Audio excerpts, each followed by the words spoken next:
7. And he brought me to the door of the court. And when I looked, behold, there was a hole in the wall.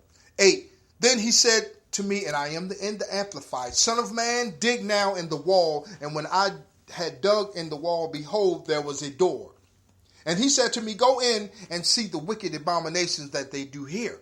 So I went in and saw their pictures of every form of creeping things and loathsome beasts and all the idols of the house of Israel painted round about the wall. Now, this is the house of God. This is where God is to dwell.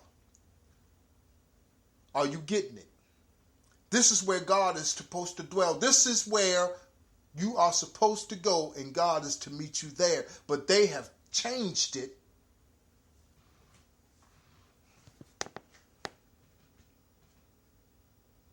11.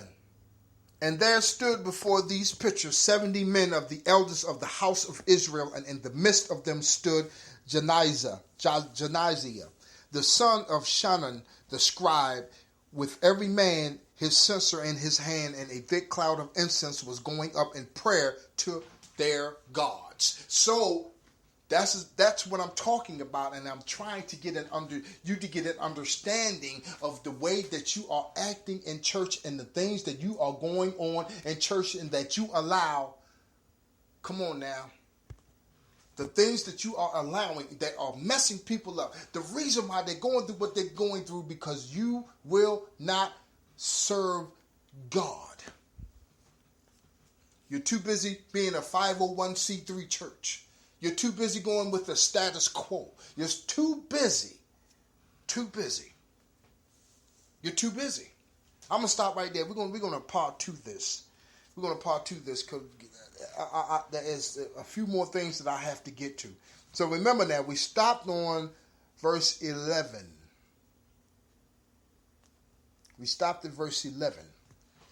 The thing about the church is, and I'm going to be the most honest with you with this, and if you don't like it, if you're starting a ministry or I offend, I'm not going to use that fake thing, if I said anything to offend you. Isn't that something?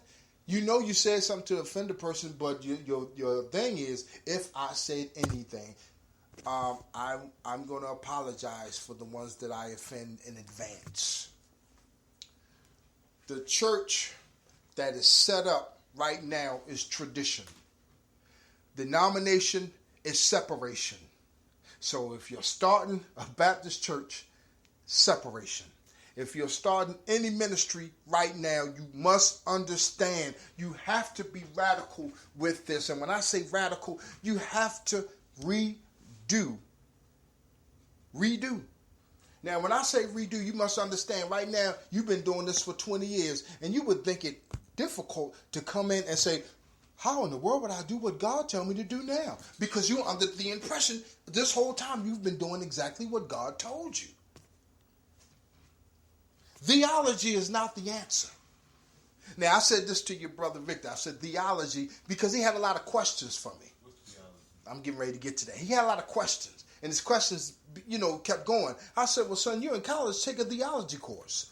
See, because with me, I'm not big on, a lot of the history and things like that. You see, that's where, we're going to go back. That's where I said a lot of the Hebrew Israelites and I say Nation of Islam and all. See, but they come with a lot of information. See, that's a lot of theology and things like that. So that's why if you see a Muslim or somebody giving a Christian the business, and then they're sitting there saying, well, you can't answer that, can you? You can't answer that, because guess what? That's just a bunch of, a lot of times, propaganda, and then a lot of times, a lot of stuff that is irrelevant. All of that information has nothing to do with my personal relationship with God. But I guarantee you, if I stand on the corner, a Hebrew Israelite to come to me and say, brother, stop telling these people these lies, brother. Why don't you tell them where we really come from? Hey, I never disputed that. I'm telling you to get a relationship with the Father in heaven. Theology is not the answer. You understand? Theology is not the answer. I'm not saying that if you want answers to a lot of these questions, take a theology course. And guess what? The internet has everything you need. You regard the man with knowledge, and if that man does not have God, he is empty. But guess what? If he knows a little something, you'll follow him. And I'm talking about in the church as well as on the street. He can say, I love God all day long and never walk inside of a church. But guess what? His whole mentality is off because he's still thugging. I love God.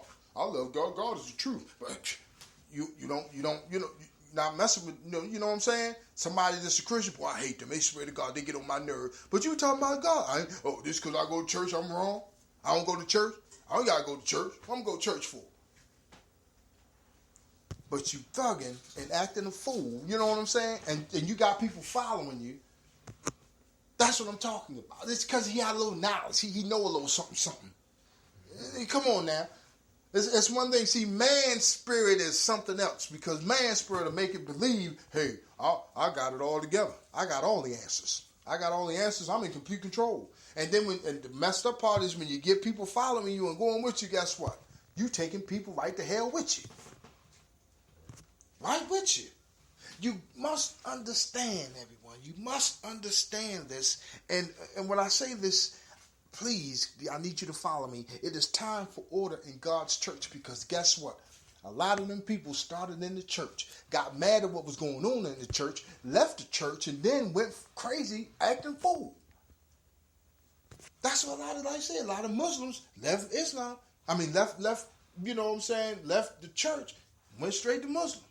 Left the church, went to Hebrew Israelite. Left the church, went to Buddha. Left the church, went to solstice and all this other stuff. And because of the people, they weren't important. To you they were. Like I said, I offend. They weren't important. It was about your relationship with God. Now, don't get me wrong. I understand when you say, I that's family. And, stuff like that and things like that. But, family a trip.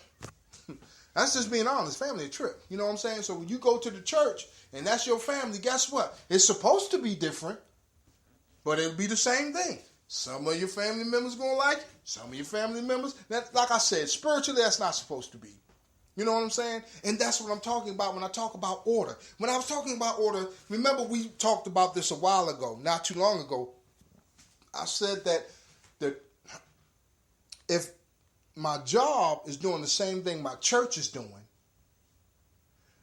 I'm talking about making decisions when the church is supposed to be spiritual and the job is in the natural. Now, I heard you. Maybe because you there, God is moving. Come on now. I'm not talking about no good decisions. I'm talking about the same old governmental, no good United States decisions. That's what I'm talking about. I'm talking about those decisions when you are the underdog and they are over and they make that decision and there's nothing really you can do. That's the kind of decisions I'm talking about. I'm not talking about, they make a decision that's good and all this other stuff. I'm talking about, like I said before, when the pastor is in position and they're no longer listening to God, they make a decision based on, I did it before. This is what's going to happen. And some win, some lose. You understand? But the way it's supposed to be where everybody wins. And that's not what's happening right now. Like I said before, your church is doing the same thing your job is doing, but the church is supposed to be under God, and the job is under man. But how's the same thing happening? Why are you getting the same results from both? You ever asked that question? How is I'm getting the same results from both? Now, like I said before, I told you, 2014 was the last time I was in a ministry that was, organized ministry, and God has been showing me. I'm telling you, I'm flipping out because I'm even on this presidential thing. I'm sitting here and I'm like, okay, God, when I look at it, and I say it like this: I have a soda can in front of me right now, and I'm moving my hand around this circle. It's just the same circle. No matter how I do, it just keeps being this circle. Because you tell me, okay, Elder Kirk, you vote. You vote. Your vote counts. So when I vote, my vote didn't count because who I voted for didn't win. So even though I voted, you understand what I'm saying? Even though I voted, then the next thing I know, I'm sitting here like, well, I voted, I'm somebody. You see what I'm saying? I voted, I'm somebody, but it didn't. Who I voted for didn't work. It didn't happen. See, what's happening is, and I was listening to a radio show, and they were talking about the importance of voting. And the one thing that gets me, and that I do be trying to be, like I said, my eyes were open when Bernie Sanders says no one should work 40 hours and still be broke. That's the big thing that's got everybody going right now. Hillary Clinton said, that's not reality. I'm about this big business. Whether you eat or you live, I'm not concerned. I'm concerned about bringing this money and making this country this and making it. So me right here, right now, she's not going to raise my wages. The government's just going to keep taking half my check in taxes. See what I'm talking about when I say the same circle. But you're telling me to vote, but I'm going to still be screwed regardless. Go ahead. Her or Donald Trump. Yeah. Any of them. Bernie, any of them. I'm telling you, everyone, I'm telling you, my time away, I am very offensive against anybody and organized anything. Why? Because I'm screwed regardless. And I'm not talking about church. I said they are good churches. Don't get me wrong. And they are good pastors. I speak to a few. But please understand, when it comes around to all of this, and you're not, the only reason I'm wide open right now is because I'm in God's word. I'm in God's word. I get my time away. I'm asking, God, please open. I need to know. Man, let me tell you something. That's what I can tell you, and I don't care who comes to me. I'm not voting. Oh, if you don't vote, you can't say nothing. If I vote, the same thing gonna happen. Come on now. Oh no, you have to vote for your mayor, and you have to vote for your city council. They're gonna do the same thing. I said this before, I'll say it again. What happens is when they get into office, what do they do? They put their hand on the Bible and they say they're going to do the Constitution. The laws, that's what they're supposed to do for that office. That none of their things said they're supposed to do right by us. None of them. When they put their hand, they say you're going to do the laws of these constitutions. That's it. That's what we need you for. That's why they can make them decisions like when something is life-threatening or something. Well, I'm gonna go to the law, and the law says, and there's no compassion because they have to do the Constitution. That's why you can get some people that feel, and you get some people, nope, I'm just going by the law. And that's a whole nother teaching. We talking about the law. So I want to thank y'all for joining us on today. I went off. Please. It's a good thing. It's a good thing. I need you to listen. My thing is get in the presence of God. Well, Elder Kirk, how do I supposed to do that? Get out of people's faces all the time. Get to the side, to the corner somewhere, and just be quiet and ask God, because he said, knock and I will answer. He said he gives himself freely.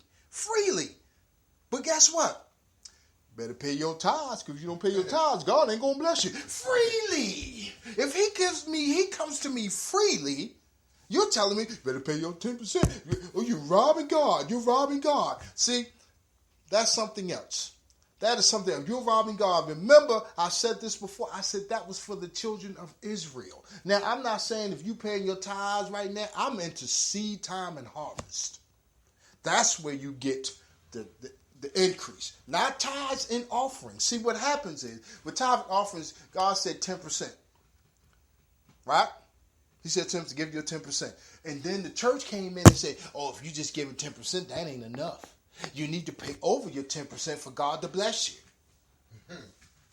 Come on, y'all. Guess what? You've been sitting in church all these years, and that's why you make sure for as soon as your check come out, you pay that. Because you pay that because guess what? That's what I've been taught. It wasn't until a pastor said to me, "How is it you've been paying your tithes and your offerings all these years and you still broke?"